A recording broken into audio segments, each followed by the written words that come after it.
Také dnes přivítáme dva hosty, tentokrát však ne společně, ale jednoho po druhém. Doktor Přemysl Fousek, psycholog, to je náš první host. Pane doktore, dobrý večer. Dobrý večer. Psycholog, hodně se mluví o tom, že samozřejmě sportovní výkon tvoří z části také psychická pohoda. Jak vy jste se dostal tedy k lednímu hokeji? Čím jste byl prospěšný? Tak ta moje profese je trošku zvláštní, protože já jsem specialista na výchovu a vzdělávání dospělých, kterým se ten obor se jmenuje andragogika. Kromě toho samozřejmě jsem pedagog vystudovaný, kromě toho mám nějaké technické vzdělání, nějaké dopravní vzdělání. A když jsem se zabýval oborem, kterýmu se říká ergonomie. Ergonomie je zajímavý obor, který se docela dobře hodí pro řešení mnoha životních situací, mimo jiné teda vlastně i třeba našeho milovaného sportu, kterým je teda lední hokej. Abychom nepřehnali vlastně tu psychologii, tak když se podíváme na nějaký model, vzali bychom si nějakou ideální množinu a do ní vložili osobnost nebo člověka, tak víme, že do toho vstupu je určitě genetika, určitě nějaká druhová zkušenost a teď tam můžeme dát všechno, co potřebujeme. Pohlaví, fyzické dispozice, pozornost, inteligenci a tak dále. Čili můžeme si to prostě rozdělit na tolik položek, kolik potřebujeme. Mezitím samozřejmě patří taky psychika, která tam hraje vlastně svoji roli, nepochybně důležitou. Stejný model můžeme použít na jakoukoliv činnost. To znamená, já dělám své, vy děláte své, kdokoliv, čili můžeme tu činnost dokonale popsat a můžeme taky dokonale popsat prostředí. Čili v tom ideálním v té ideální sestavě to funguje tak, že vlastně tam dáme skutečně toho človíčka, dáme tam vlastně nějakou činnost a dáme tam prostředí a je to prostě téměř dokonalé. Přesně tak, to je tedy ideální stav, ale oni vstupují další okolnosti právě do toho vývoje mladého, v tomto případě řekněme hokejisty. Takže jak je to tedy dál? No, ono je to nejen u hokejisty, takže když to rozkreslíme potom tak, jak to v tom reálu potřebujeme, tak skutečně popíšeme člověka, osobní jeho dispozice, popíšeme konkrétní činnost a teď najednou v tom průniku vlastně se nám objeví, že ta konkrétní činnost, kterou mám na mysli já tady a teď, to znamená třeba hokej, tak pro člověka individuálního, který chce dělat, jestliže se do toho průniku dostane, je to v pořádku. Jestliže tam do toho ale promítneme prostředí, tak už vidíte vlastně, že toho průniku množin vlastně se nám to podstatně zredukuje. A teď vlastně tady vidíme jednotlivý parametry a vztahy, které si můžeme představit. To znamená člověk, prostředí, činnost, prostředí a jednotlivý vazby. Všechno je to dynamický, to znamená, není vlastně to daný jednou provždy, ale prostě mění se to samozřejmě i s časem. A především se to mění tedy v tom raném věku člověka, na který vy se zaměřujete. 100%. To znamená, jestli uděláme časovou osu od někud někam, tady jsem s dovolením namaloval takový pokus o kočárek, že jo, kde vlastně teda to všichni chápeme, že je to zrození nového života. No, tady pak ještě těch 9 měsíců je ta radost, někdy bývá většinou poslední, že jo, no, ale prostě buďme optimisti. Takže 18 let je podle nás dospělost, 9 je zhruba asi tak půlka. To znamená vlastně, děti jdou na ten let zhruba kolem těch 4 let. Někdy.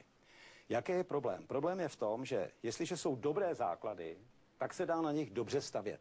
Takže v případě, že tatínek a různí dobrovolníci neumí dobře bruslit, tak to dítě se prostě ten správný postup nenaučí. Potíž je v tom, že to dítě se strašně rychle vyvíjí a řada vlastně těch trenérů vlastně nechce ani akceptovat tu realitu, že to tak je. Je pravda, že děvčata mají ten rozumový vývoj trošičku jiný, ale já mám takový pocit, že řada trenérů si plete a v tom, že vlastně to dítě si představují jako miniaturu dospělého. A to bohužel pravda není. Dítě je dítě. To znamená, to dětství je zvláštní etapa přípravy na dospělost. Takže tady by se těm dětem měla věnovat naprosto maximální pozornost, která vůbec je možná. A jako to je v tom školním cyklu, tak vlastně ty jednotlivé etapy, které tady vlastně běží, by měly postupně provázet vlastně tou stále se zvyšující, dejme tomu, kvalifikací nebo specializací toho trenéra. Učit děti nebo snažit se ty děti někde v tom období přimět k tomu, aby uvažovali strategicky prostě a tak je podle mě úplná zbytečnost. A k tomu se s dovolením ještě dostaneme, ano. Jak tedy by měla vypadat práce trenérů, ale vy jste zmínil také dispoziční diagnostiku, onu metodu, která umí zjistit, zda má dítě předpoklady ke sportu, k určitému druhu sportu. O co konkrétně tedy jde? Ano, to je pravda. Je to prostě jeden z výstupů ergonomie, kdy vlastně se zkoumají věci, které jsou měřitelné. To znamená, jestliže vlastně to dítě má dobrou prostorovou orientaci, jestliže má dobré zrakové rozpětí, jestliže má dobrou pohybovou koordinaci při zátěži. A je tam prostě řada parametrů, čili minimálně 6 z nich se dá měřit poměrně velice přesně a velice jednoduše. Ovšem, je to věc, která vlastně slouží za prvé tomu dítěti, respektive jeho rodičům, aby prostě viděli, kde to dítě má meze a kde má možnosti, protože každý jsme nějak limitován. A hlavně by ty výsledky měly sloužit trenérům proto, aby byli prostě schopni z těch dětí, byť jsou ještě prostě malí a hraví, samozřejmě se snažit sestavit vlastně takový týmy, který by spolu, respektive skupiny dětí, které by spolu mohly zcela přirozeně prostě fungovat. A nakolik se ony údaje, které dokážete tedy změřit, opravdu potom projevují, že všechno je tak, jak má být a z toho dítěte opravdu vyroste, tedy pokud jste mu zjistili ty správné parametry, správné schopnosti, dobrý sportovec? Tady nejde jenom o dobrého sportovce. Prostě z toho mého pohledu je to tak, že ať je z něj hlavně dobrý člověk. To je v první věc. Kromě toho sportu je tady ještě pro ty děti řada jiných zájmů, které v průběhu vlastně toho dospívání někdy ten zájem o ten sport prostě přebíjí. Je to potom dost problematické jak pro ty děti, tak pro trenéry, ale hlavně pro rodiče, protože víme, že celé to je časově náročné, finančně náročné a někdy ty rodiče vlastně to pociťují prostě jako takovou újmu nebo zklamání, že to dítě nejde.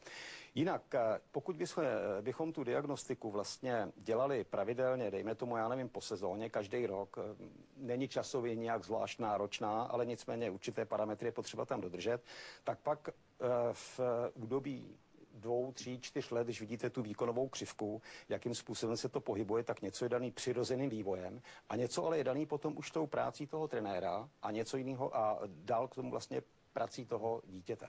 Řada těch dětí, ku podivu, si sami vedou třeba tréninkové deníky, což je docela zajímavý, i když je to, ty jejich poznámky jsou někdy takový docela jako úsměvný, ale nicméně, když se ho zeptáte, co si dělal 2. května, takže on to tam najde, řekne jasně, ve škole průšvih a teď prostě vám tam řekne, co všechno ten den momentálně vyváděl. Z hlediska ten cíl je jediný. V podstatě jde o to, abychom vlastně ty děti přesvědčili, že je nutné, aby to mělo všechno nějaký časový řád. To znamená, aby nestráceli zbytečně čas. Jestliže ztratí ten čas, už se s tím nic nedá dělat a ten čas se zpátky nedá nikdy nějak dohodit ani nahradit. I my máme ten čas určitým způsobem vyměřený, k danému tématu se ještě vrátíme. Teď ale se trošku ohlédneme, protože na olympijském turnaji ve Vancouveru se